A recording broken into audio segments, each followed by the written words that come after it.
Big news. Big news. Yeah. Yeah. As a good friend, and three board meetings are required. I judge. Just, he just loves me. We love each other. We think the same. Let's stand for the pledge of allegiance. I pledge Pledge allegiance to the flag of the United States of America and to the republic for which it stands, one nation, under God, indivisible, with liberty and justice for all. Morning, everyone. Good morning, Mr. Chair. Well, is there any additions or deletions to the agenda? I'll need a motion in a second. So, I got a motion. I got a Second. All in favor? aye. Opposed? Motion carried.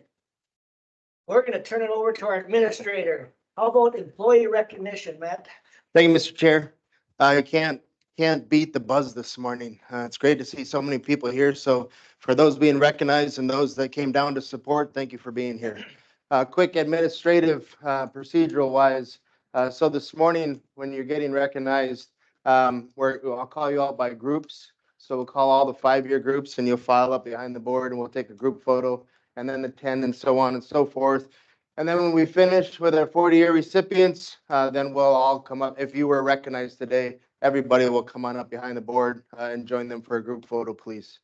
So, Mr. Chair, today we are recognizing our 4th quarter years of service. In the past, the county had done this annually. We now do it quarterly. And today we are recognizing 27 employees with over 420 years of service. So that's amazing.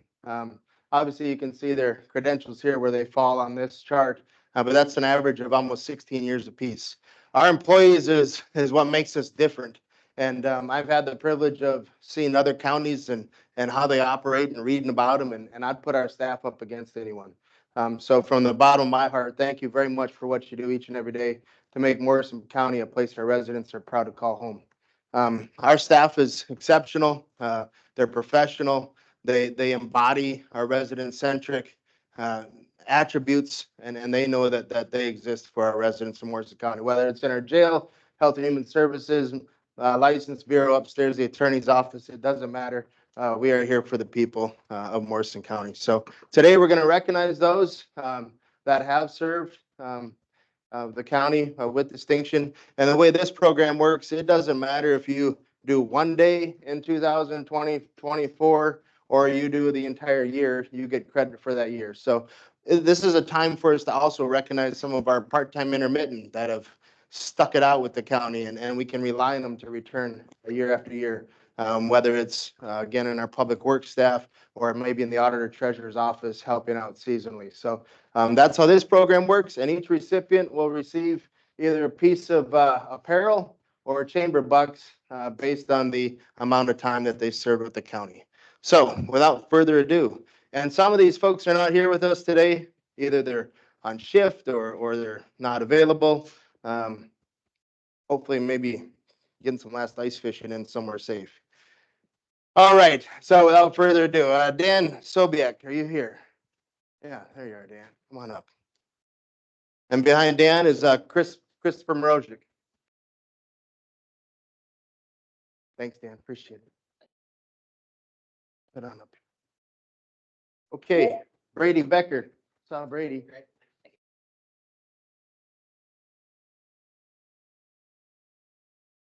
And Brenda Carvo.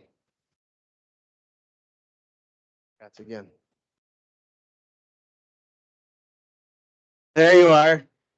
Yeah, thank you. Yeah, perfect. Chris Fusi. And Chad Prisabilla. That's Chris. Thank you. Appreciate it. Greg Colomb. I didn't see Greg. Okay. How about Monty? And I didn't see Katie Beto out of our jail. Thanks, Monty. Congrats. Appreciate it. And that is our 5-year recipients. Please give them a round of applause.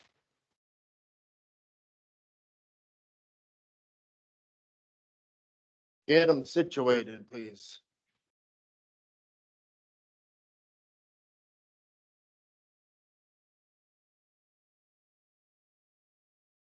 Come on, come on, you guys gotta get perfect, perfect. He'll tell us what to do. Good. No, you guys stay there. This is the best part.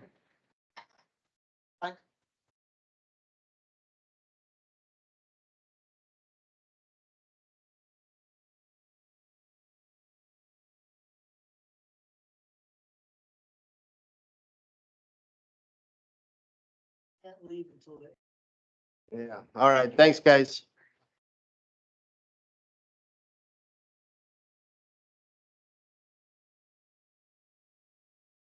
Was Wade here this morning? There you are, Wade. And Jamie Schilling. Thanks, Wade. Appreciate it. Congrats. Mark Meyer. Sarah Morcom. There you go. And then Christina Stavish. Thanks, sir. Congrats. Appreciate it. Thanks, Christina. Congrats. Those are our 10-year recipients.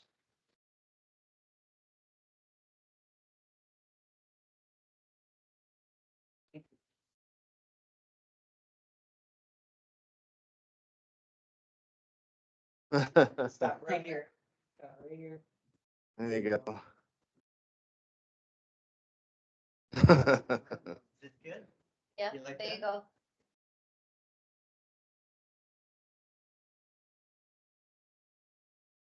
Figure you know. All right, thank you. Thank you. Thank you. Appreciate it. Thanks, sir. Thanks, Wade. All right, Darcy, come on up, 15 years. Did Kelly get in here? There you are. Come on up, Kelly. Thanks, Darcy.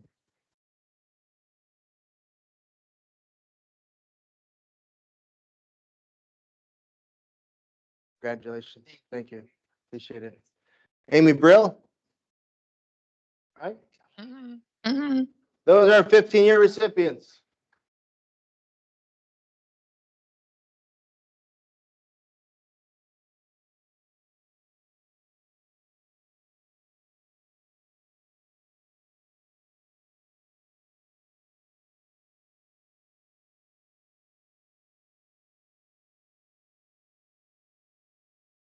All right, one more round of applause.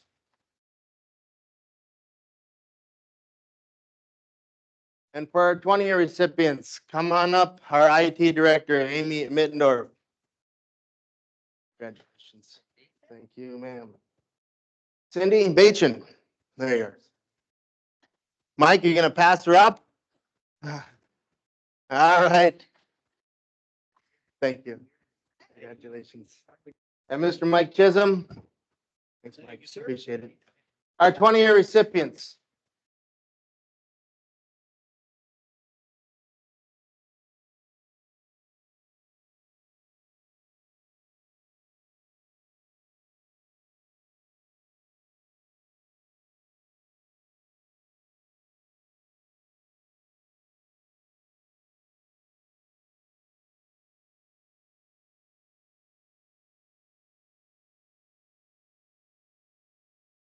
All right. Thank you very much. Thank you. And for 25 years of service with Morrison County, Michelle Warnberg.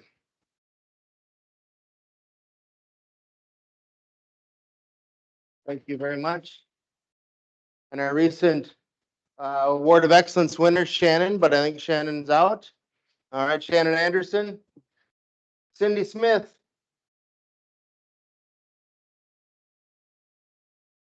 Congratulations, Cindy. Our 25-year recipients.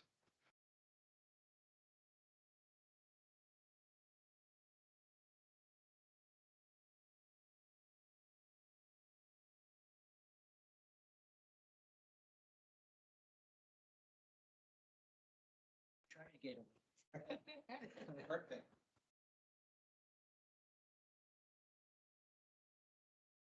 There you go. They cut me off. All right, thank you very much. Thank you. And for 35 years, Bonita Strasberg.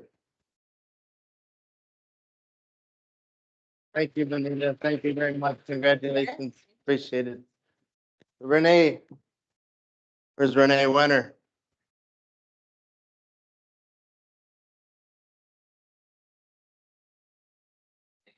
Thanks, Renee. Appreciate it. 35 quick ones, huh? No, I skipped right over 30. All right, ladies and gentlemen, these are our 35-year recipients.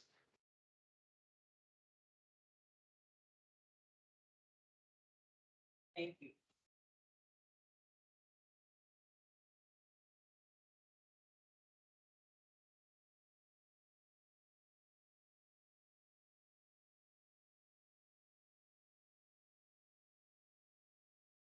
All right.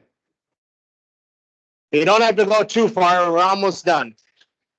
All right, and our 40-year recipients, Joyce told me she was doing election training, but she didn't sneak in. Miss Joyce Call, 40 years. And is she here? No, yeah, off the training. And Patricia Bode, come on up, Patricia. 40 years. Absolutely amazing. Thank you so much. All right.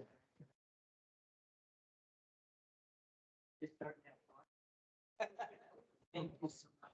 What you do. Thanks, dude.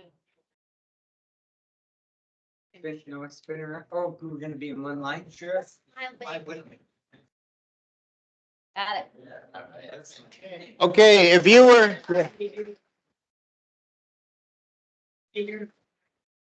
if you were recognized today, please file on up and we'll get one large group photo here. Yep.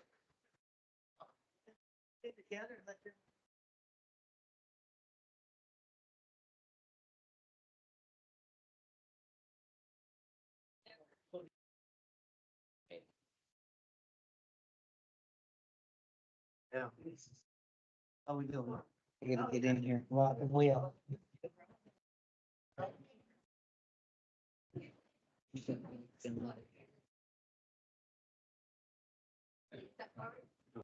Over 6 foot in the back.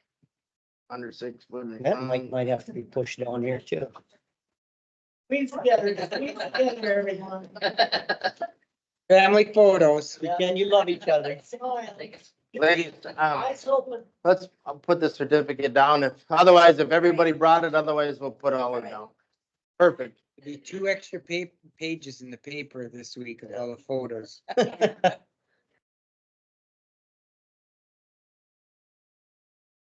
That's cap was on. Yeah.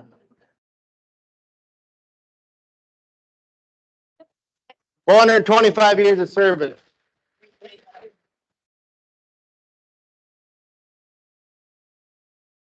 And don't forget your merch on the table. Thank you very much. Congratulations. Have a great day, everybody.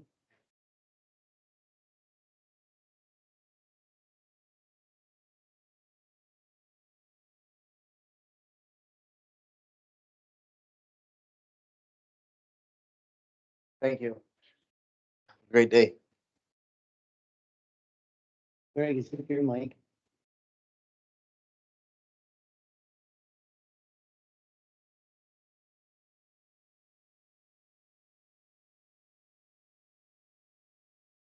Thank you, Mr. Chair. I'm kind of clear on here. Sounds good.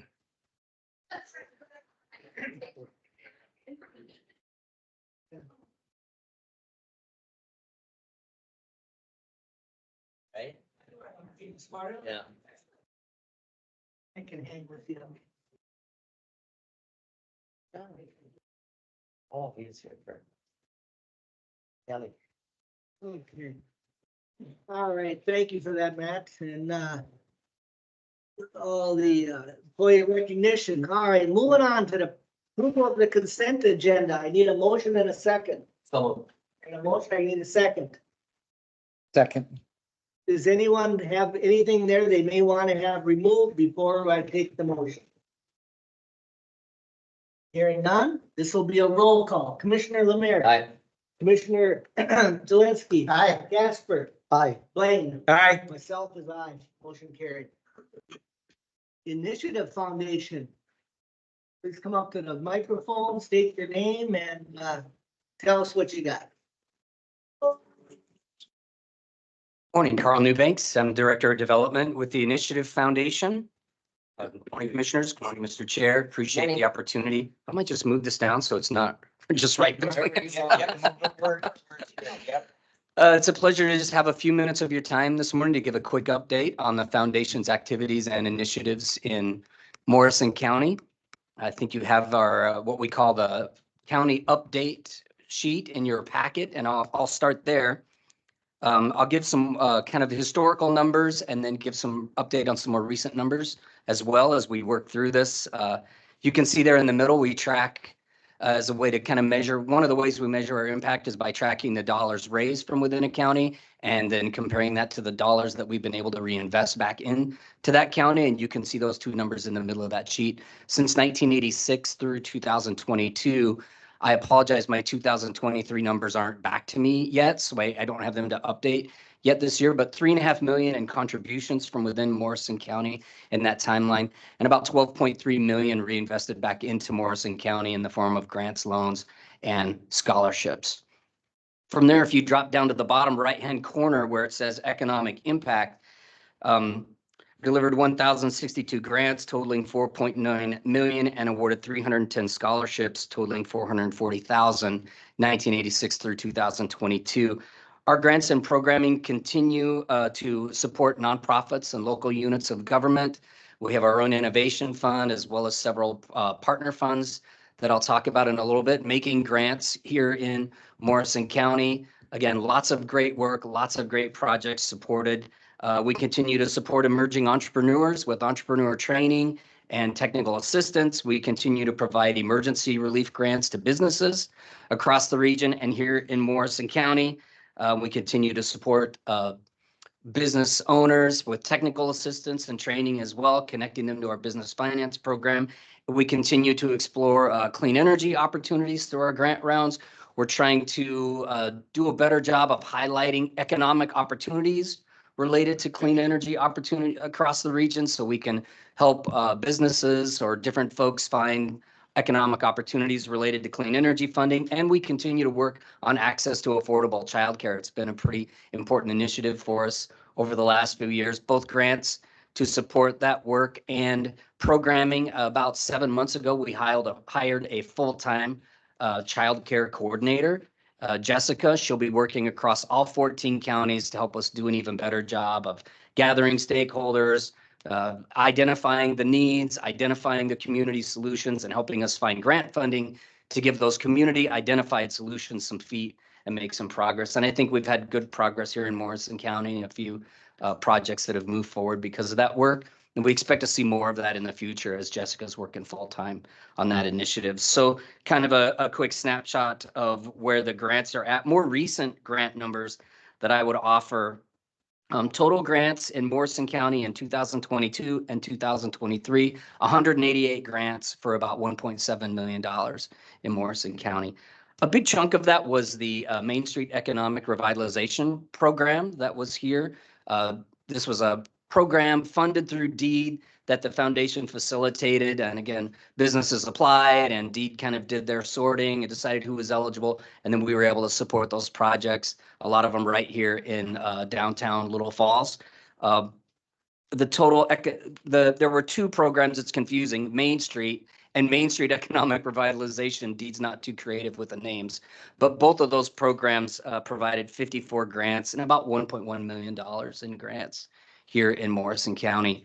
The Main Street Economic Revitalization Program specifically was about $800,000 in funding, and the total value of those projects in Morrison County was about $3.5 million when they were all done. The Falls Theater kind of is a classic example of one of those Main Street Economic Revitalization projects.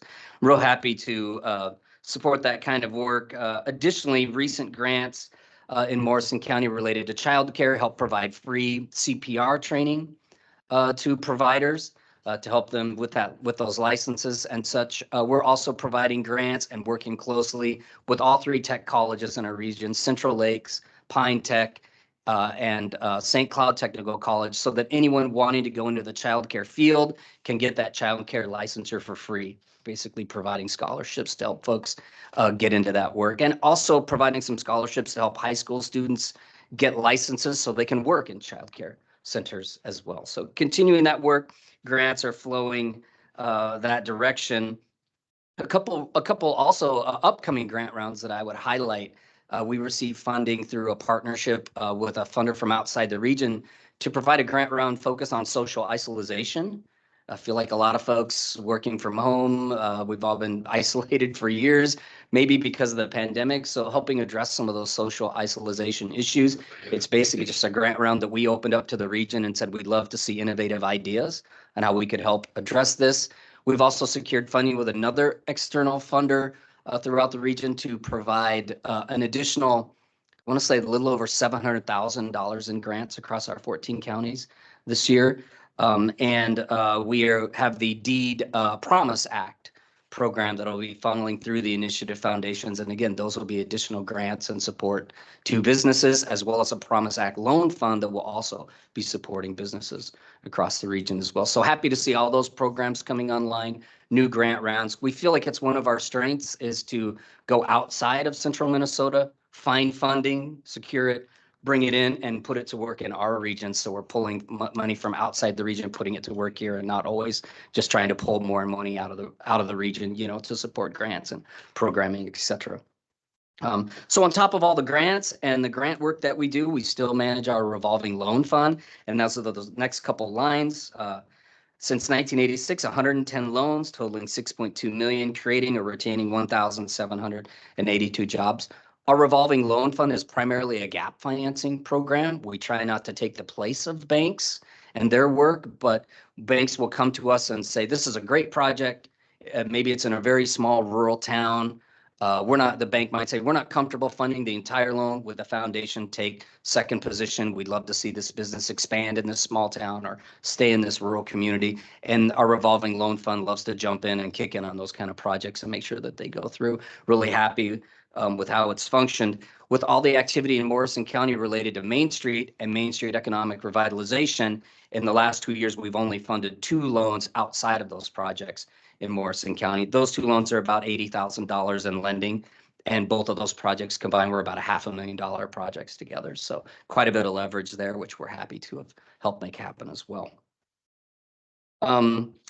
Just below that, you can see the total number leveraged through the revolving loan fund since 2022. And I would also just highlight, we have 34 partner funds hosted in Morrison County, donor advised funds, charitable funds, Morrison County Area Community Foundation, Little Falls Education Foundation, et cetera. Those folks managed by local advisory teams, advising on grants back into the region. And in the last 2 years, the Morrison County Area Foundation, the Little Falls Ed Foundation, and Royalton Education Foundation, probably the most active funds, 27 grants for about $23,000 back into the county as well, just with those 3 charitable funds. On the back of your sheet, that page 1, you can see some more summaries, but there's a section in the middle that says charitable funds.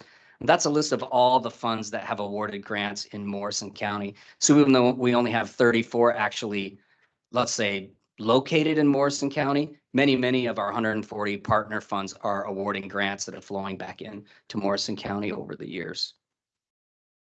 Just under that is our nonprofit assistance, maybe the last thing that I would highlight. We continue to offer a really robust nonprofit capacity building program. Dozens and dozens of nonprofits and hundreds of nonprofit leaders flow through that program every year to help nonprofits build better governance structures, develop their fundraising techniques. We had a great program to help nonprofits build that fundraising software and that infrastructure to send out nice appeal letters or communicate their impact. We just had a grant writing training. We had 60 nonprofits and local units of government representatives learning how to write grants and find and identify federal funding and state funding. So lots of great work going on in the nonprofit We call it Nonprofit Academy, but in that program, and continues just to be a real strong resource for the region.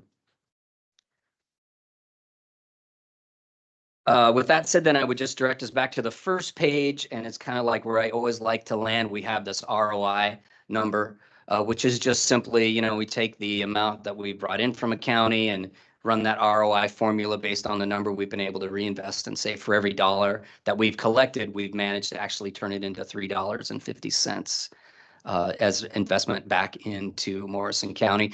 It's just a real simple calculation. I always like to highlight it doesn't include staff time, mileage, any expenses we incur to run programming. It's basically just what's collected and then a formula that just says grants, loans, and scholarships back. So it's a real simple ROI. If we were to calculate in staff time and mileage and all those other investments we make, it would kind of be in some ways almost an inconceivable number. You know, it just wouldn't seem to make sense. So just like to keep it as just what we've collected and what we've actually invested back into the county. We're happy for the support we receive from the county as well. We really do appreciate it.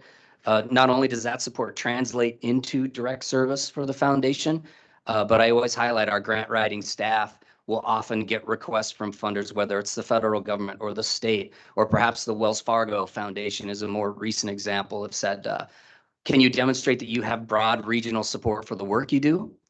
And we will often return our list of a couple hundred businesses that support us, 60, 75, I can't remember exactly the number, individuals, and a list of cities and counties, and say, these are folks that contribute annually to support our work. And we feel like this demonstrates we have broad regional support for the work we do. And that list has actually been really, really helpful and has helped us leverage funding from, I can think recently, again, I mentioned Wells Fargo, US Bank, Target Foundation, Otto Bremer Trust are folks who have asked us that question. And that list of supporters, cities and counties, I think is going to help us close the deal on bringing in some of that external funding. So just so you know, your support translate to direct work, and that list is leveraged many times over to help us kind of amplify what we do. I would leave it there as just a quick highlight. I'd be happy to take any questions if anybody has any questions. Questions?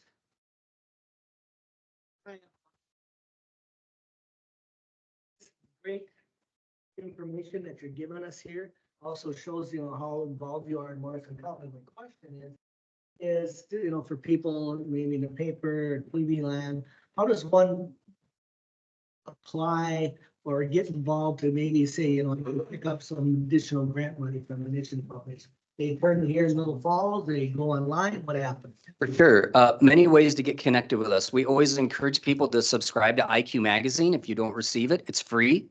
It comes out twice a year. It's a great magazine. It's a great way to stay connected with what's going on across the whole region. Any grant rounds, opportunities we have, things that arise, they generally will be listed in IQ Magazine and be promoted there. Our website is a great resource. I know everyone says that nowadays, you know, go to our website. It's a great place to go. Click the grants link. You can see whatever rounds are open. You can apply for any rounds the foundation ourselves, what we have. You can also get connected to any one of the 140 partner funds. Many of them will have open grant rounds, and you can apply directly to them there. As well as if you go to our website as well, you can plug into, we have an economic development newsletter, a childcare newsletter, nonprofit newsletter, whatever kind of stream you're swimming in. If you subscribe to those newsletters, then you'll also get announcements for grant rounds that are relevant to, you know, whatever group is receiving that newsletter. So I think those are probably the best ways, or especially here in Morrison County, we're right over the street, right? Feel free to come by, knock on the door and see who's there. Great information. Thank you. Commissioner Lemire. I just want to say, going over this list of the projects funded in Morrison County, just from 20 to 22 is pretty impressive. Helping out schools and churches and businesses and working with getting daycare facilities up that they needed, which we all know is vital in Right. the community at this time. And I just want to say it's pretty impressive. Thank you for what you do. Thank you. We're happy to do it. Commissioner Zelinski. Thank you, Mr. Chair. Carl, we can all talk about electronics as much as we want to. And yes, go to my website, Sure. please. Let's say that I don't like that. You bet. Can I call the Initiative Foundation, speak with someone and get some direct one-on-one? Why don't you come in and talk to me, sit Mhm. down with somebody and and maybe look at the website. Yes, if you clicked here and filled out this form, whatever it might be, is there someone on staff or someone's on staff that actually will help me or anyone else to fill out whatever kind of form, or to tell me, you don't qualify for this kind of stuff. This just doesn't work. Absolutely. Yeah, yes to all. We always have someone in the building every day. A lot of our staff work remote because we're trying to represent 14 counties. We've always actually worked remote a lot even before the pandemic. But we always have someone at the front door. There's always someone to answer the phone. And all of our program officers and folks running these programs, it's part of their job. If you were to call and say, I want to talk about a grant opportunity. I'd like to know if I'm a good fit. I'd like to get more information. They're all available to have those conversations with anyone. We love to have coffee. We love to take people out to breakfast and talk about opportunities and help people find the right fit. If we don't have the funding, we're also really good at helping people get connected to other folks who are providing the funding. So Perfect. yeah, Thank happy you to for do that. it. Thank you. Thank you, Mr. Chair. That's all I have. Blaine, Thank you, Mr. Chair. Carl, you had mentioned deed, earlier in your comments, and I'm under the assumption or the understanding that there's deed dollars that flow through the Initiative Foundation. Mhm. That's correct, right? Right. Yeah. So and you also talked about some of the initiatives where the Initiative Foundation has invested dollars, both grant and loan, things like clean energy, daycare needs, education, other things like that. I'm wondering, is it through your board of directors that identifies these initiatives out there to, let's say, to focus on investment in, or is this, or because of the money flowing from deed from the state of Minnesota, that perspective is, and expectation is laid out there for the Initiative Foundation? Or could you comment on kind of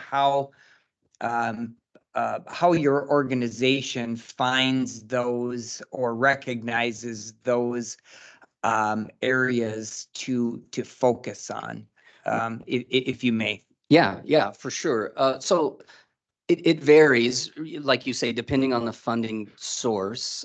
So there are times when we go out and find opportunities, other locations, other big foundations, whatever, and say we want to come back and we've identified the need we want to address, and we're going to make grants or whatever and go after helping businesses, supporting entrepreneurs, et cetera. So those would be things that we have just identified out of our own experience, or, community feedback. We're often engaging community stakeholders. What's the need? What's the solution? Can we go find funding to meet that solution and kind of put it to work? Excuse me. Related specifically to deed, I would say our relationship with deed has really grown over the last few years, where sometimes deed will even engage, like Don Hickman, our vice president for community and workforce development, and say, we recognize there's a need for business support. We recognize we probably can't meet that need in rural Minnesota best from St. Paul. We'd like some input. How do you feel like this program should be structured? What's the need?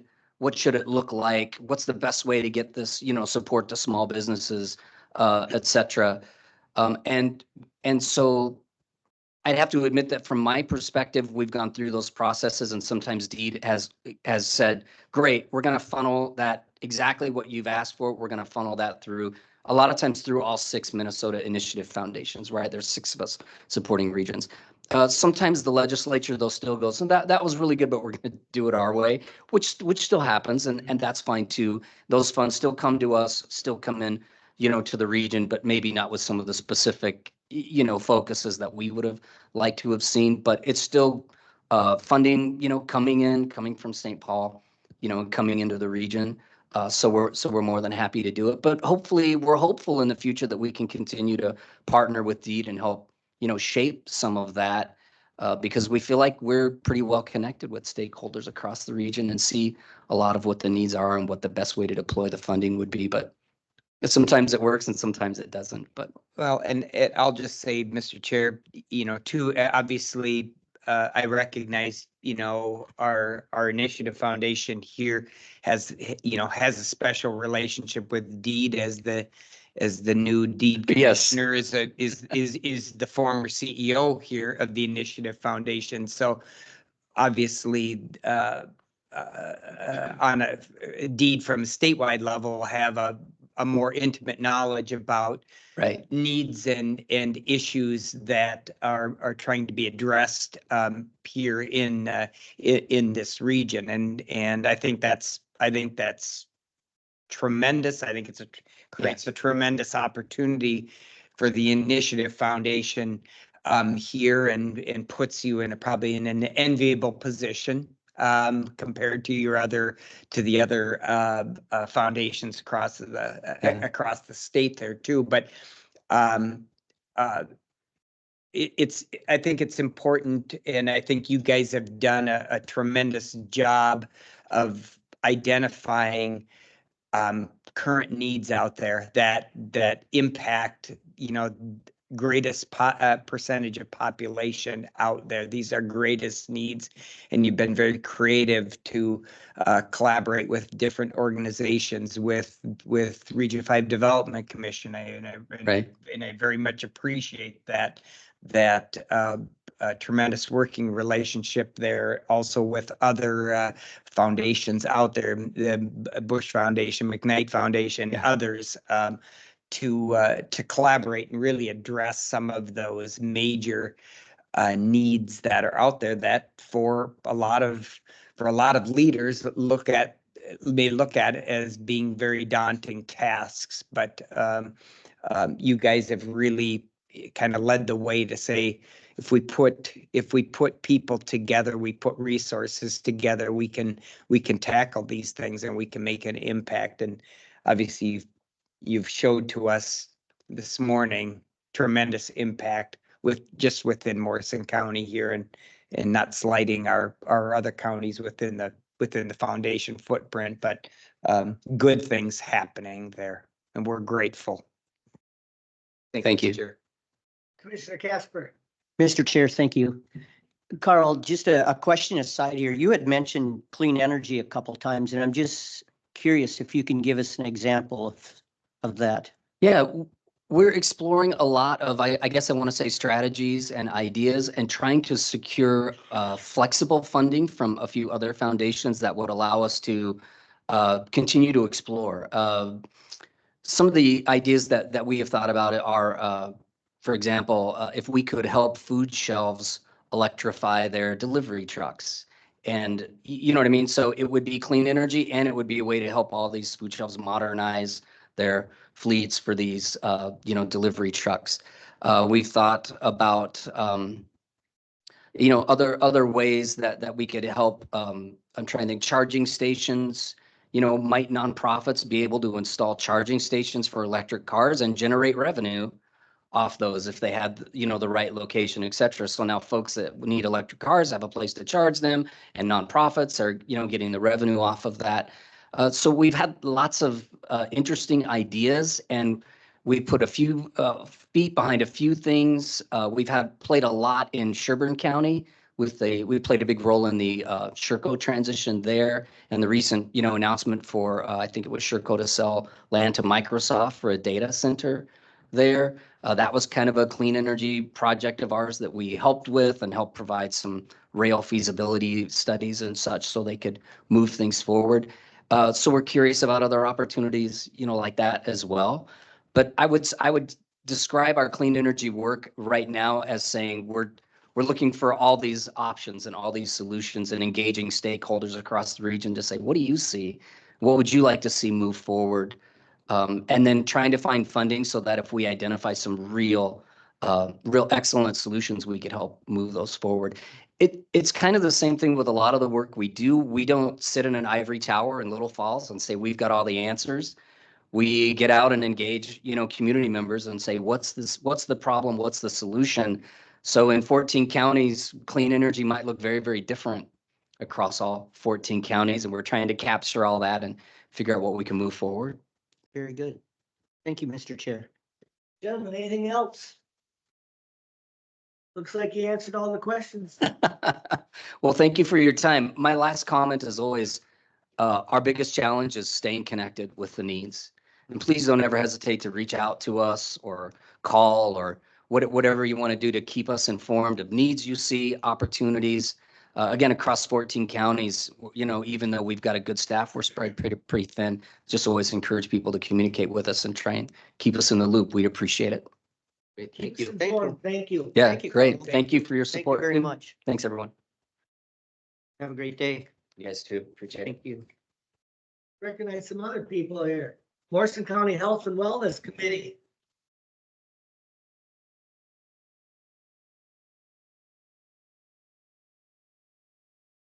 And you gonna be part of this? All right. All right. Please state your name. Good morning, Carmen Bukowski from Health and Human Services. Tabitha Maher, Administration. Good morning.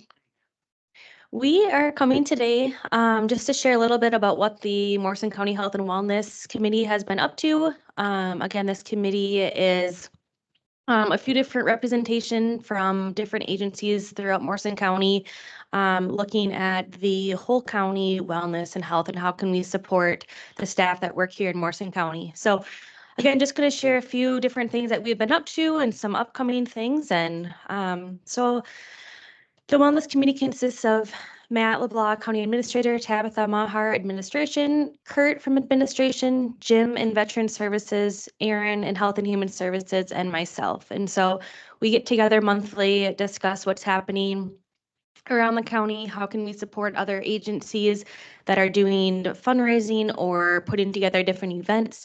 And then again, looking at our whole purpose of how can we best support the staff that work here at Morrison County. Next slide. So this is just a slide that shows some different representation from our Health and Wellness Committee out supporting some of the different fundraisers. So the first picture of individuals sitting is our Morrison County Food Shelf Food Share Month. So this is our soup and chili cook-off event, as well as the top right photo. And the bottom right photo is the food shelves being presented with a check for March Food Share. So those will be coming around again, and we make sure to promote those and be a part of those events. Next slide. Continued supporting different committees. We have the popcorn fundraiser. So this is part of a public health week fundraiser. So popcorn and sometimes yogurt parfaits are brought around to just support public health week. The top right photo is IT during Halloween. So this is an event when all the kiddos from around the county come in to the government center and trick or treat, as well as some of the downtown businesses. So it's fun to see all the different agencies coming together and having the kiddos come through. The bottom right photo is a pumpkin decorating contest that was put on throughout a committee in Health and Human Services. So staff put together some different pumpkins, and we had a little fun contest to see who had the best creativity between different departments. So next slide.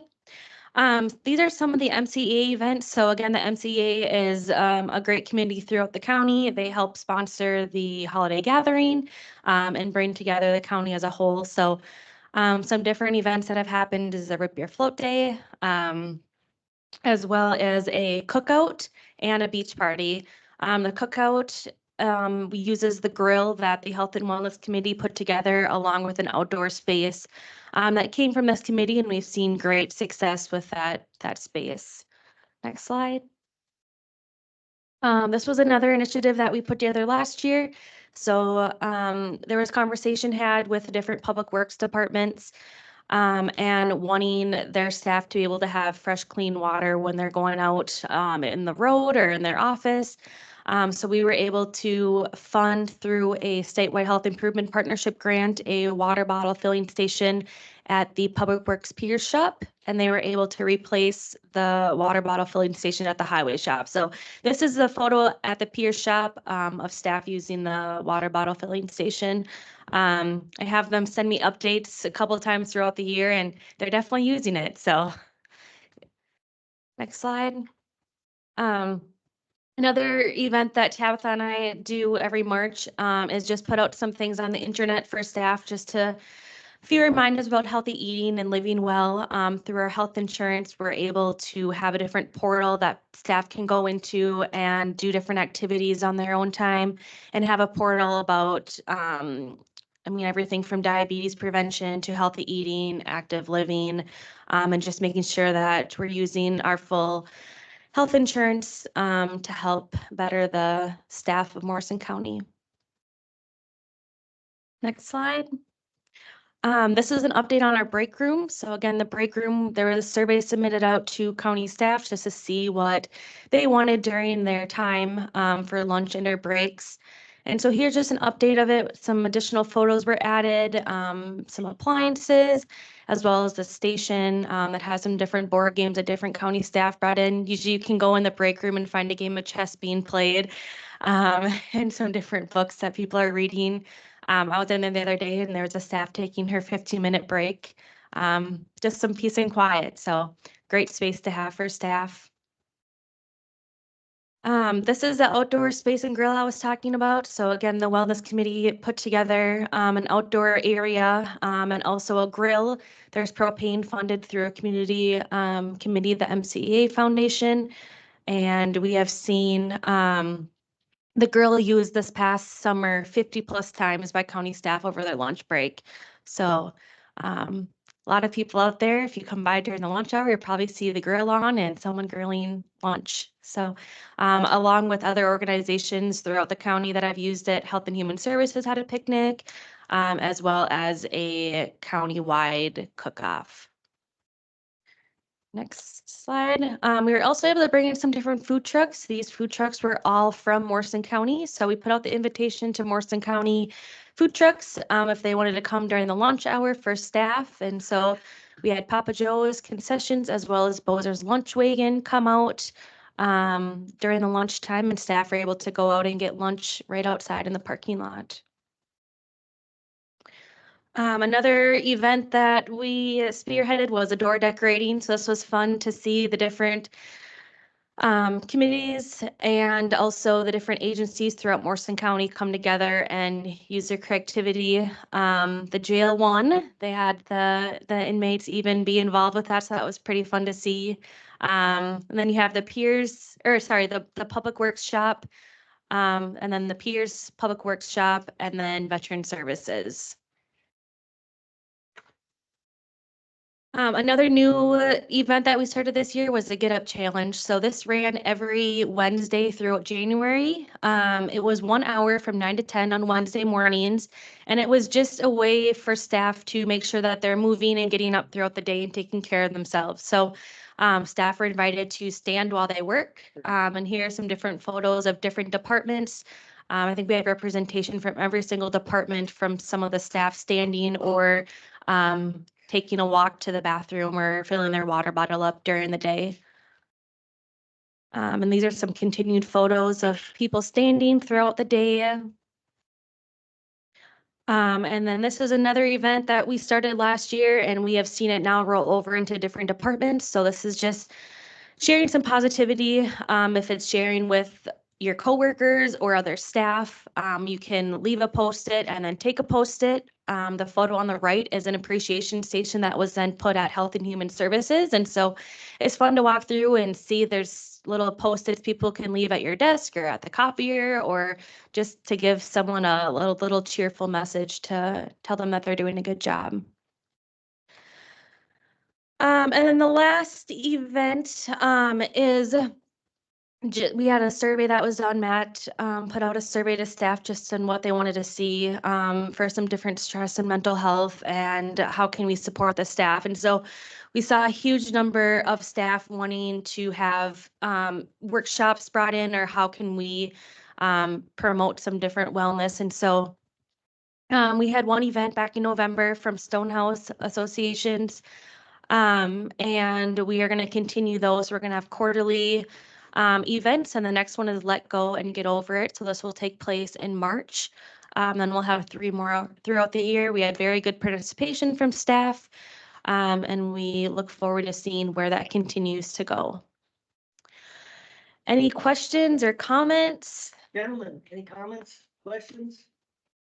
Mr. Chair, I would say, well, first of all, I'd say thank you, ladies, for a great presentation and, it, you know, pictures speak 1,000 words, so, Mhm. there's a lot of message, that's being sent to us there. And I think it's, I'll go out on a limb and speak on behalf of my colleagues on the board that, we wanted to help promote things that promote a positive culture within the organization and making sure that we provided opportunities to create an environment here that was supportive and inviting and but also of course made things productive as an organization.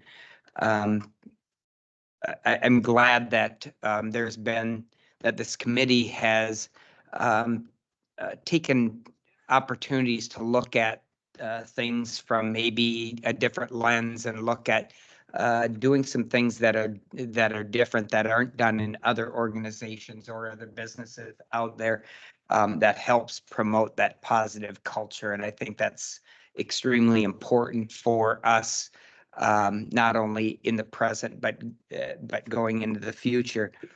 All that being said, I have to ask the question, where else can this board support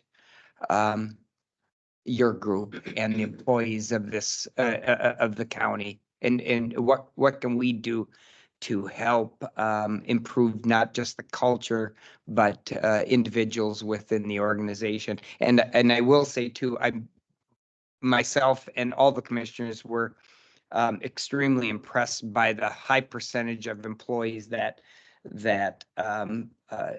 took the opportunity to take in Cowboy Dave here too. So your thoughts, Carmen? Yeah. You want to, all right, okay. I would say if there's staff that come to you throughout Morrison County, and they're sharing something with you, you can, of an idea or an event or something that you think might be a good fit, come to one of the committee members or talk to Matt or myself, Tabitha. And we would be happy to bring that back to our meetings or invite you to come to a meeting if you would like to sit in on one of our meetings, and share any thoughts or ideas that you may have. I would also invite you to come to some of the different events that we have. So if it's the upcoming soup and chili cook-off, last year we had a great event. I don't know how many soups we had. I think roughly 15 or 20.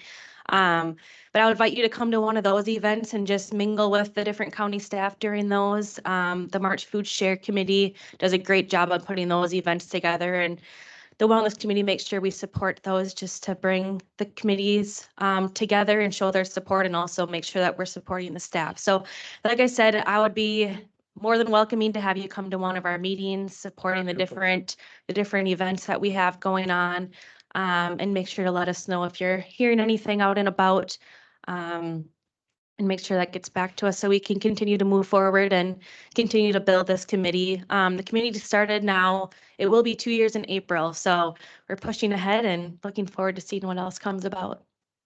And you're using that grill too. Yes, it's being used. Yeah, that's We have a checkout calendar, and it gets used, I think, almost every single Wednesday throughout the grilling season, and it's going through propane left and right, and different organizations are checking it out for their individual unit launches, and so it's definitely being used. Yeah, fantastic. Thank you, Mr. Chair.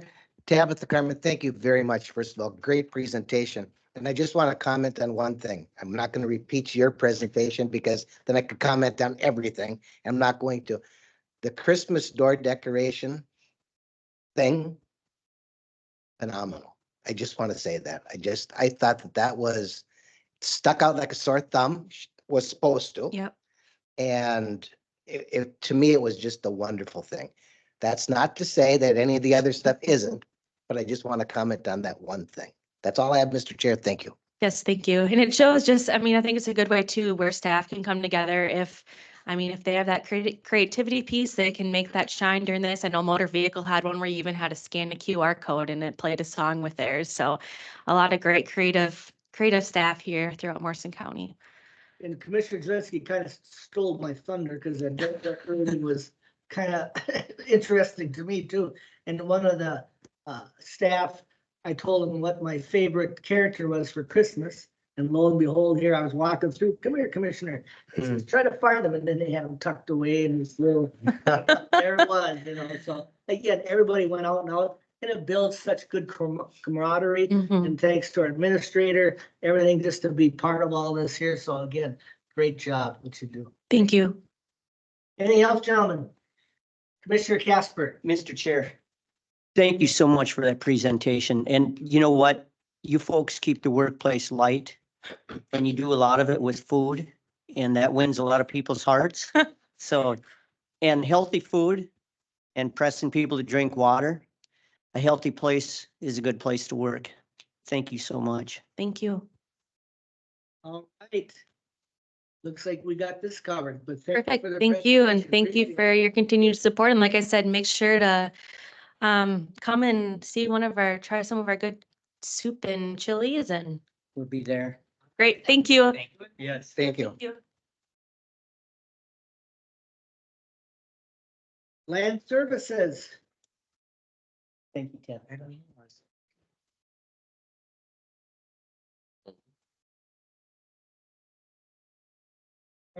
Good morning, Miss Amy. Morning, Amy Kowalczyk, Land Services Director. Morning, Amy. Good morning. I've got an item off the tails of our last Planning Commission meeting, and this is to consider the conditional use permit request from Brenda Perlowski. And this is to exceed the allowable dwelling density within the agriculture zoning district. And this was recommended for approval by the Planning Commission with 3 conditions. And those conditions were the property owner shall create a new parcel for the additional dwelling by May 31st, 2024. The property owner shall submit a septic system inspection to the Land Services Department by May 31st, 2024. And if the septic system fails inspection, a new system shall be installed by October 31st, 2024. And the additional dwelling shall not be utilized as a short-term vacation rental. Mr. Chair, I'll make a motion to approve. A second, I'll second it, Mr. Chair. assuming your motion is with the conditions. That's correct. All right, any more discussion? Commissioner Zelinski. Mr. Chair, thank you. Miss Amy, I have a question. Yes. And please, I support this. But it might not sound like it right away. I need to know the time limit on, I have a home here that is in whatever condition, probably not the best. And I'm building a new home over here, same piece of property. Mhm. And I know that this is divided, but doesn't matter. At one point or another, it wasn't. How long do I have to get rid of that other home that is really not in good condition? I'm not pretending to say that it can't be rebuilt or anything like that. And as I said, I'm supporting this, but I need to know the idea of, I know I can't have 2 homes on a property, Yes. if I'm saying that right. How long do I have to get rid of that other one? Because there was a time in between here. So I'm just curious of that. No. Great question, Mr. Chair. And So the ordinance allows 1 dwelling per parcel, and there are a few exceptions within the ordinance where an additional dwelling can be on, but they're pretty narrow. So when we are permitting a new dwelling and we know there's an existing dwelling there, then we condition that permit that the old home must be removed within 1 year of completing the new home. Okay. So when we're aware of that, that's how we write those permits. In this case, that I don't have an answer as to why that permit was not conditioned that way. I don't know if it was known or understood that there was a home on site. So there wasn't a condition put on that. But as soon as that new structure went on, Yeah. that 1 dwelling per parcel kicked in. So not hypothetically. Rule is 1 year. Correct. That's how we write our. Okay, Our that's all, program. that's what I needed. Thank you. And thank you, Mr. Chair, that's all. I have. Commissioner Blaine.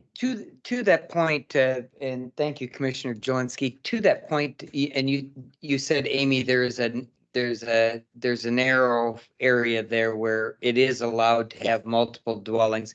Would the instance where you would have housing on a farm, Mhm. where the owners of the farm have their residents there, but you would also have maybe housing facilities for workers on the farm, is that an allowed? That is one instance. The farm does need to meet certain criteria in order to have a second dwelling on the same parcel. But yes, that is one of the caveats within the ordinance that allows a second dwelling.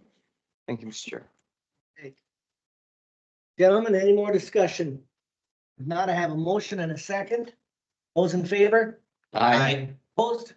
Motion carried. All right, thank you, Mr. I Chair. want to bring one other thing up just for the board. We were all there with the other work that you put into the planning commission. I mean, we were there for another couple hours with discussing ordinances. And again, it was a great discussion. We're marinating a couple things. Yeah. It was a big word that we used. But again, I appreciate that. And it was very informative, not only to me as a county board, I hope and the rest of the board and the planning commission. So again, thank you for that. Yes, thank you for all participating. It was, I think it was a good discussion. I do have one small additional thing, Mr. Chair. I just wanted to let you know that we have set the employee appreciation breakfast date. And that is May 7th. It's Tuesday, May 7th. So that'll be right before your board meeting on that day. And so there'll be more to come on that, but just wanted to let you know that we have set that date 6 o'clock, 7 o'clock. for. For what kind of people? No, this is the employee This is appreciation the breakfast. employee appreciation breakfast in the morning. I know. Typically about We do that. 6:30 is Oh, when I the, wonder what time she wants us here. Yeah. I'll We'll bring it. probably, Commissioner, we'll probably start, Mr. Chair, probably start serving around 7 for our public works Yes. guys to get them out on the road, and then the rest of the staff will about. For training's Blaine. yeah, there will be there'll be a sign up sheet going I around. appreciate you speaking up. You'll be volunteering to maybe serve coffee or something like, thank you. Well, I always do. That. Yeah. What time would you like us here? I just don't want to make pancakes or eggs. I'll do anything else. I'll back. There's a sign up sheet that I'll be emailing out. And so you can select whatever shift you want. I think most of you have done the 6 to 7:30-ish or, Good volunteer. if you come. yeah. Yeah, so anyway, just wanted to get that date on your calendar. Appreciate that, Amy. Have a great That's day. all I have. Thank you, Miss Amy. Yeah, have a great day, Amy. My chickens are coming. Sheriff, come on up, please.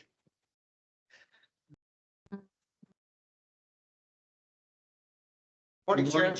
Sheriff. That's a long time. So I'll just be doing so Sean Larson, your sheriff, doing a monthly report review for January of 2024.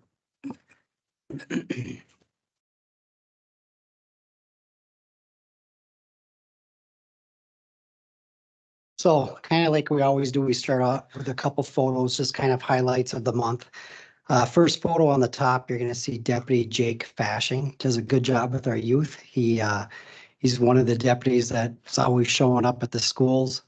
In this case, it was a weekend basketball elementary tournament, and he shows up without being directed and told to show up just because he likes it and he loves kids and he loves interacting with them. So just a good highlight. We got a lot of good positive publicity, I guess, on our Facebook page by just showing that picture. And they say a picture shows 1,000 words, so you can see that. Bottom picture, we're just happy to report that our deputy Brady Punsak is back. January 5th was his official day back, and back with no restrictions. So he's going to be going to training with his canine Diesel. Diesel's a German Shepherd, 2 years old. It's a 12-week training and that'll come up on March 25th. If I may, Sheriff, what is that training? Where's that at? Here in Minnesota or out of state? It's in Minnesota in the metro area. I don't have the exact location, but I can certainly Great to research see that. him back too. Good to see him. Absolutely. Nice smile and everything. On the next page, you'll just see that we had 799 total complaints. And if you go down to our training, I'll come back to drug investigations a little bit. We had 27 officers attend active shooter training. Really, it's what we did was a overview and review of the Uvalde shooting. And that was Robb Elementary School in Uvalde, Texas. And it's really just going over lessons learned because there's a lot of lessons for law enforcement that we can learn from this. There's a lot of miscommunication. There was a lack of leadership, and there were a lot of other things that went on. So what we're trying to do is build off this and kind of incorporate some of that into our ELLIS training. And ELLIS training stands for Alert, Lockdown, Inform, Communicate, and Evacuate. Doesn't necessarily have to be in that order.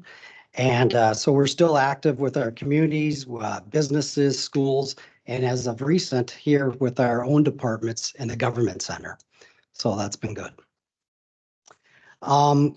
You'll see 27 officers also attended evidence collection training. As you can imagine, everything's evolving.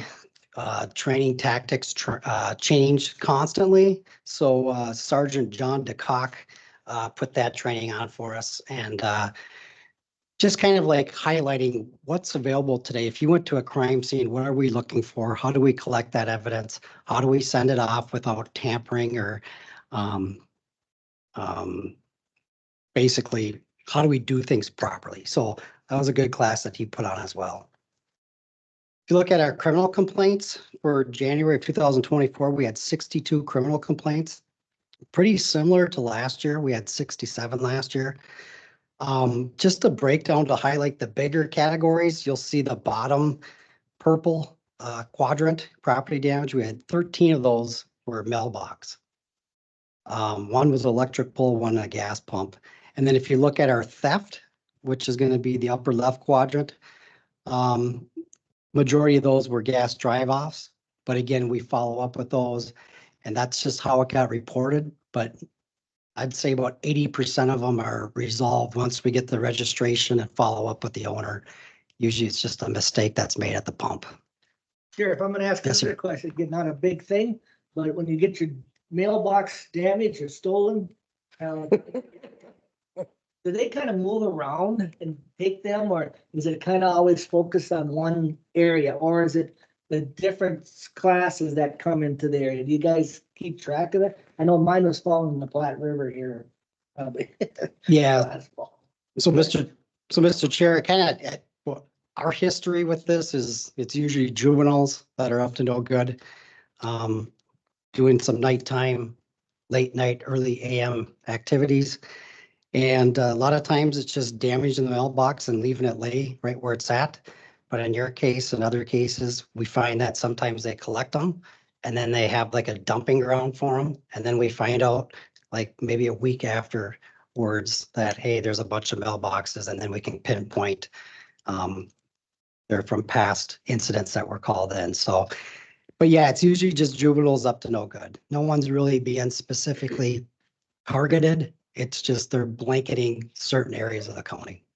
Thanks for that. You bet. If we move on to traffic complaints, we had 220. Just to highlight, we had 12 speeding citations, 162 verbal warnings, and 13 written warnings. I went back to 2022. We had 122 traffic citations.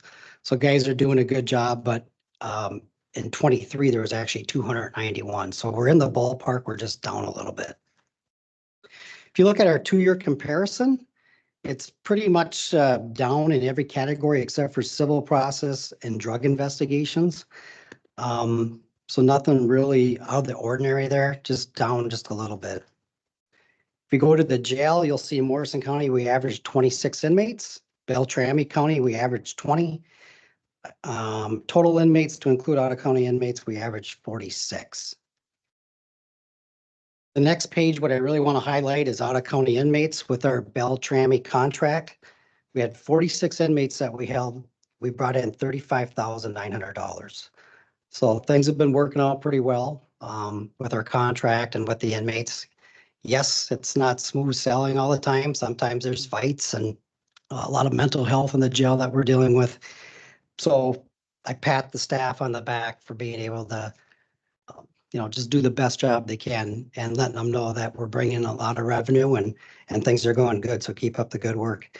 I do want to note that we brought in $420,000, $420,295 for 2023. So that is pretty amazing in itself. And the majority of that was through a Beltrami contract. Of course, there are other counties assisting as well. One of them being Itasca was kind of the main one besides Beltrami. Our drug activity, just want to note that we had 24 total incidents. I talked to our drug guys yesterday, kind of said, what are we seeing out there? What's the main drug of choice? Because sometimes that changes as well. They told me that they're doing a lot of controlled buys. Out of the 24 incidents, 18 of them were controlled buys. Here locally, Little Falls, Morrison County, and then majority of them were St. Cloud. What they're telling me is they're seeing a large presence of fentanyl pills and a large quantity, i.e. outside of Morrison County in the St. Cloud area. How does that transition into Morrison County? They're basically telling us that we're seeing, maybe a pill or two. We're not seeing the large quantity. And a lot of it is on our traffic stops when we're doing drug interdiction or when we're responding to like an overdose medical situation where the person's revived with Narcan. So we're not seeing the large quantity like they are in St. Cloud, but we are seeing fentanyl pills here in Morrison County. I asked them for pricing. They said normally it's $5 to $10 per fentanyl pill. They just did a buy in St. Cloud, 248 fentanyl pills that they purchased. Of course, this is still being investigated because they're still buying from the same person, and they paid $600. So the larger the quantity, the less you pay, obviously. So, Mr. Chair, Commissioner Zelinski. if I may, Sheriff, we've got a pill here and a pill there in Morrison County. Is that just because it's not here in that number yet? But like anything else, well, guess what? There's something new on the street. And yep, it starts out like anything else. It starts out slow. It'll probably, not that we want to say this, but it'll probably grow like anything else does. Mr. Chair. Go ahead. So Commissioner, it's an excellent question. Those are questions I certainly ask as well. Who, what, where, when, why? And the drug task force guys are telling me that the informants they're talking to, the buzz on the street is we have drug recognition experts, Morrison County Sheriff's Office, Little Falls PD. The number of DUIs aren't really alcohol related anymore. Yes, there's some of them, but the majority are being controlled substance. And that word scatters throughout the drug world. Okay. So that might be something to do with it, but you're right. How long can we push that off? Eventually, we're probably going to start Okay. seeing. Very good. Thank you, Sheriff. Commissioner Casper. Yes, thank you, Mr. Chair. Sean, you used the term controlled by. Can you explain that? What does that mean, Yes, sir. please? So if you're an informant of our drug task force, in other words, you did something, either A, you're volunteering your time. Usually it's not the case, though. Usually it's there's a traffic stop. We found some drugs on your person or in your vehicle. And at that point, we're going to ask you for information where you could help yourself out. In other words, you're not going to get your crime dismissed, but you might be able to help yourself out when it comes to sentencing if you were to provide us information where we could work our way up the ladder, get to those mid-level dealers and or higher dealers, right? Because that's the whole purpose for us is to get drugs off the street and utilize the information that we have at our disposal. So what we would do is we would have you wear a wire in most cases, and the conversation would be recorded. We would give you, we'd give you money, And we would have you set up a buy, if you will, from a target that you're aware of that sells these specific drugs. And then we would, that would be part of our investigation. And then you would turn the product over to us, and then we would work our way up to whatever degree we feel that we can or that's necessary for charging purposes, if that makes sense. It does. Thank you. Yes, sir. Thank you, Mr. Chair.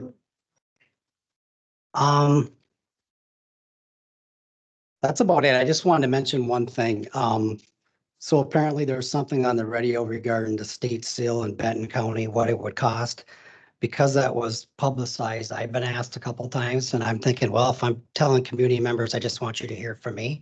There is no way I could get an accurate number. I can't think of every single thing, but I came up with $42,806. That would be primarily squad car decals. That alone was $13,750. That's for removal and putting on the new seals. And then the uniforms, most of our deputies and jailers have badges that are right around $115 a piece. And that's just factoring 56 of those employees with 3 badges a piece at $19,320. Of course, there's other things that I came up with. And then as I drove by the granite memorial for our deputies, I realized that the state seal's on that granite cylinder as well. And of course, I didn't factor that in. But why am I telling you this? Just because if I'm telling community members and if they're asking me, I just want you guys to be aware of it. Outside of that,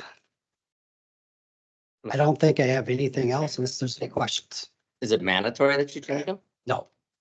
At this point, there has been no state mandate that I'm aware of that said we need to change over on a certain date. And then a follow-up, can you put a different seal on your badge if you chose to? Like the Morrison County outline or anything like that? Or are you forced to put Minnesota symbol? Again, it's such in the early stages where I know like the State Patrol, I was advised that they're going to be changing over. But for us, there hasn't been anything that's been court ordered or mandated that said on this date, you need to, turn over to a different seal. So we plan on just utilizing what we got, and I don't plan on making any changes. Perfect, thank you. And I Thank you, have a Sheriff. comment on that too. Again, when you talk your patrol cars, those, if we have one that's retired and we wait until then, you're gonna put a new seal on that patrol car that's coming into force. So is that how you're figuring the cost? Yeah. So good question, Mr. Chair. This was like a transition where we did everything at one time. It had to take into consideration that, this would be from this date forward when it's mandated, if it ever does get mandated. So, yep. Commissioner Blaine? Thank you, Mr. Chair. Sean, just curious if your department is at full strength or if you're looking for help there at this point in time. Mr. Chair. Go ahead. So yeah, as of right now, deputy wise, we're good. Clerical, we're good. Commissioner, dispatch, we're good. The jail, there's been a little turnover. Some of the employees are kind of figuring out, wow, there's a lot of mental health and other things that kind of surprised them, right? Once they get involved, like, do I really want to do this? And God bless their soul for trying it, but some people just can't do the job. So as of right now, we just hired 2 correctional officers, 1 full-time, 1 part-time, and they're going through the training phase, if you will, the FTO, field training portion of it. It's going to be at least 10 shifts, and sometimes, depending on schedule, it might take a full month. So once, I would say 1 month down the road, these 2 people that we're dealing with, then if they follow through and they don't choose a different path in the meantime, we will be up to full personnel, sir. Super. Thank you for that, Sheriff. Go ahead. Sheriff, if you'd like, I don't know if you wanted to highlight your open seasonal water patrol deputy position. If you wanted to maybe get a shout out that you got a position open there. Yeah, we do have a seasonal water patrol position open. We're looking for 2 personnel, so 1 person doesn't have to usually take every single weekend. And of course, usually we run that from Memorial Weekend through Labor Day weekend. It's a good gig. It's a lot of PR, public relations. Just making sure everybody has the accessories that are required per state statute and just making sure that we're out there and showing our presence. Because a lot of times in this day and age, there's a lot of complaints, whether it's wake boats, whether it's jet skis, and it's just being present and available. And so, yeah, thank But you. do you have to be post certified for that? You do not have to be a licensed officer. You can actually be a civilian and apply. What would happen is if you witnessed an event, i.e. a violation on the water, whether it's a jet ski or a boat violation, you would just communicate with the deputy and the deputy would follow up either with a citation or following up with the individual. And where does one go to apply for this position? Can we go on our website? Thank you for bringing that up, Matt. So yes, the Morrison County website, the official website has it. We also posted this on our Facebook with directions they can follow. All right, good. Commissioner Zelinski. Mr. Chair, I just have one more thing, Sheriff. You started out your presentation this morning with interaction of deputies, and you even said something about your Facebook page showed that it worked or whatever. I just want to comment. I think that's one of the coolest things that we have going for us in Morrison County. We have deputies that stop at anywhere in the county. There's 2 kids or 5 kids or 25 kids playing basketball. They're playing baseball, they're playing softball, whatever, kickball. Little kids are riding bike. And from time to time, you post this, someone posts it. I've seen it personally. For these deputies, whomever they might be, and I know it's not just one, and I know it's not just 2. You've got deputies that do this. That comes from leadership, from the top down. You know it and I know it. But it is huge, as far as I'm concerned, to have community-supported police officers that are community-supported. Maybe that sounds a little cliche-ish, if you will, but you've got them out there, and these kids love it. And it's not just grade school kids, but junior high, senior high, whatever they might be. We see it all the time. So it does not go unnoticed. And I just want to say thanks. And I want to say thanks to the staff for doing that kind of stuff because it's truly huge. Mr. Chair, if I Go can. ahead. So yeah, Commissioner, thanks for bringing that up. I want to say that we have a very humble staff and a lot of these people aren't looking for accolades. They're not at all. In this case with Deputy Fashing, it was somebody at the event that witnessed what was going on, texted me a photo and said, wow, what an amazing staff. And of course, when it goes on Facebook, there, I wasn't looking for that. What are you doing? But I think we do it because we want to highlight to the community that we're here for you. We protect and serve for you. This isn't about us. This is about all of us. So thank you for bringing that up. You bet. Gentlemen, anything else for the sheriff? All right, if nothing, Sheriff, thank you All very right. much. Thank you. Betcha, I see Thank you, Sheriff. Sheriff, have a good day. Stay safe. Keep smiling.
Thank you, Mr. Chair. Morning, Becky. Good. Looks like we're ready. Go ahead and state what you're here for and your name, please. We know what you're here for, but. Good morning, Becky Moe. I'm with the Morrison County Extension Office here to Morning. give our report. And so it's a big report. I'm going to highlight a couple things that 4-H has been doing and give you a little sneak peek to what we have coming up. In November, we had a great officer training. 8 of our 11 clubs were represented in some form. We talk about how to be a president, vice president, secretary, treasurer, and also our reporter. And we did some team building activities as well. That was requested by a couple of youth that wanted to strengthen their officer team in their clubs. We also had an ambassador lock-in January. That is a fun group to have around. We did a lot of leadership activities, also some team building activities, ate pizza and popcorn and watched movies for the rest of the evening. And I did have one that stayed up all night long with me. So that was a great amount of fun.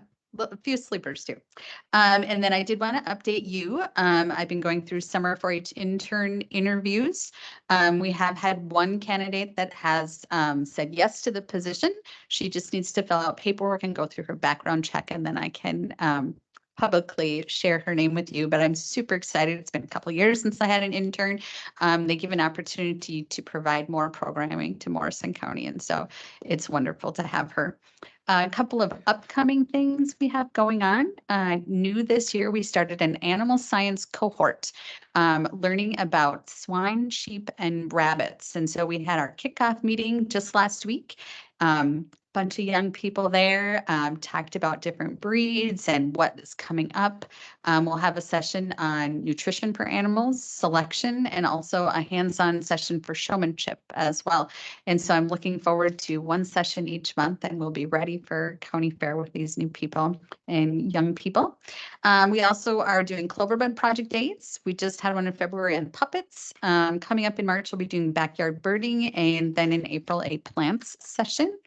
And then just wanted to mention, Anthony Adams has been very supportive of the 4-H program, and we like to do some programming together. And so he came up with a Cluck and Hatch the Chicken and Egg Adventure with Anthony. And so that was probably my fastest RSVP program ever. We bought everyone an incubator, and we're going to get them started on the process of hatching their own eggs. It's a wonderful opportunity for youth to be able to discover how the whole process works.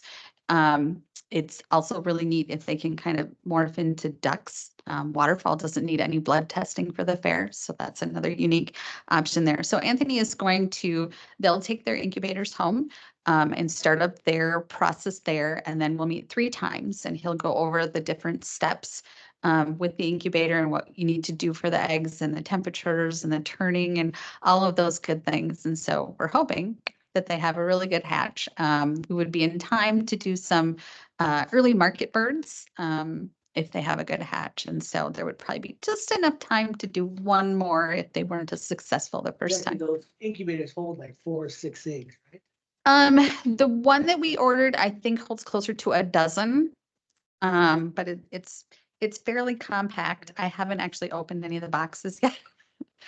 The original one we had wanted, Gloria had to do a little rearranging because they didn't have enough to ship out for all. So each family will get an incubator, and then we'll have one for display purposes. So Great learning, teaching. That's experience. cool. Good.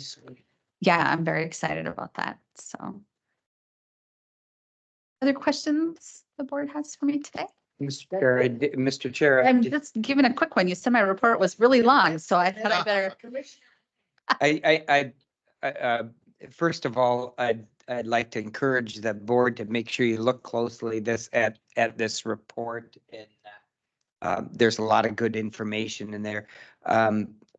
Secondly, I'm excited for you that you will have an intern. I think the amount of work that you put in and the commitment that you have to the youth is, I think, a lot of times flies under the radar. And I think for you to have an intern to give you some help and some relief, but also to to keep the high quality of programs and offerings out there to the youth is tremendous. So I'm excited for you and happy for you, and I hope all this comes to fruition. Me too. Gentlemen, anything else? Mr. Chair, Lipinski. thank you. Becky, going through your packet or the packet that we have here, I'm gonna say the name Kevin Casella.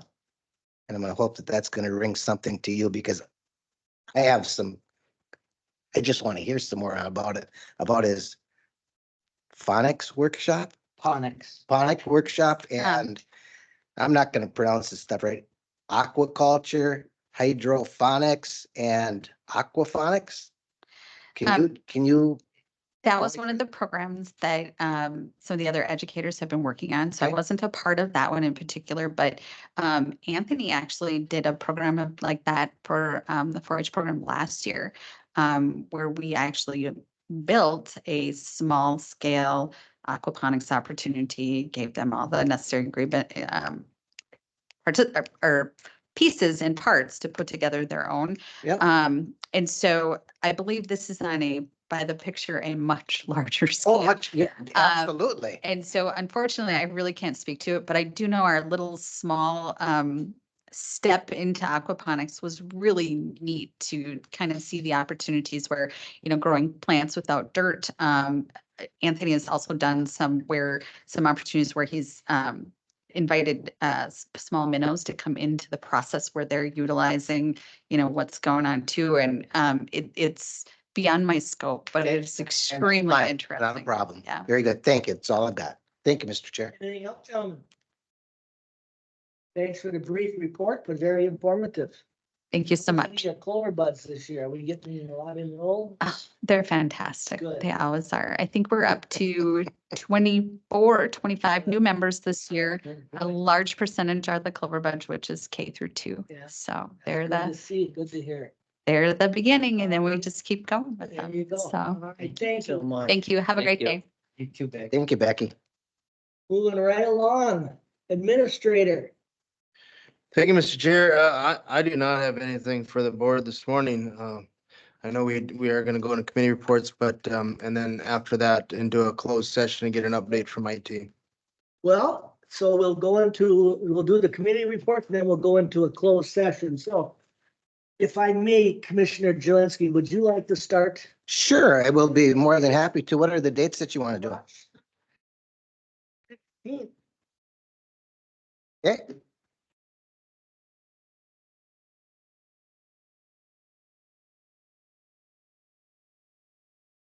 On March 5th at 8:30 in the morning, there's going to be a planning committee meeting of the board in this room here in the boardroom.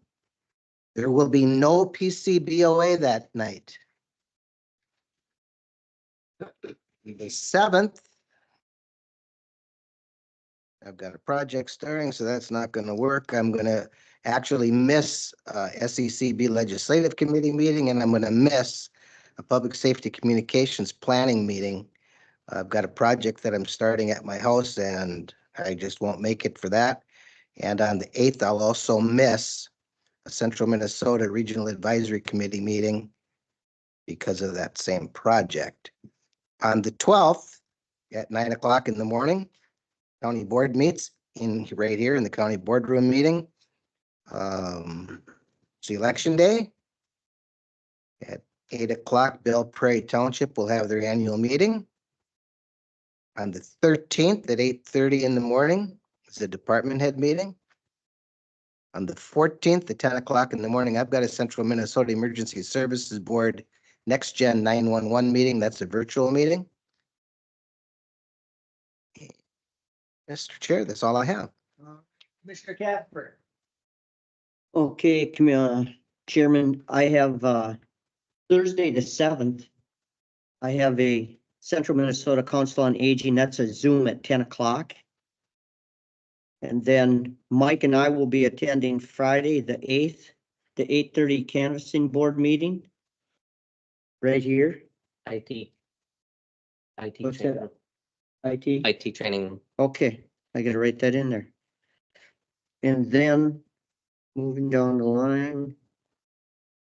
the only other thing I have is Camp Ripley Veterans Trail on Thursday, the 14th at 6:30 in the evening.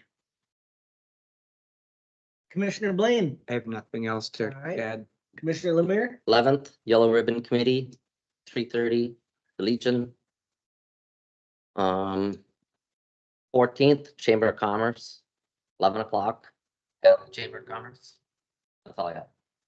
they covered me, so we should be good there. And then if I may have, Amy, you have a resolution? Come up and read the resolution and then if you could read the executive session, closed executive session, please, the resolution. Good morning, Amy Middendorf, IT Director here. Good morning. Good morning. I have a resolution to do a closed executive session for IT security. Like me to just read it? Yeah, please. Whereas Morrison County will discuss the organization's practices that support cybersecurity. And whereas the disclosure of the information discussed would pose a danger to compromise security procedures or responses. Whereas pursuant to the Minnesota State Statute, Section 13D.05, Subdivision 3D, the county board by resolution may close a meeting to discuss the security reports. Now therefore be it resolved, the Morrison County Board of Commissioners hereby closes the county board meeting on February 27, 2024 in order to discuss ongoing security strategies. Tim, I'll ask for a motion to close the meeting. So Second. And it is 10:40. Have a motion, a second? Those in favor? Aye. Right now, we're in the closed session. Thank you. Thank you. Bye.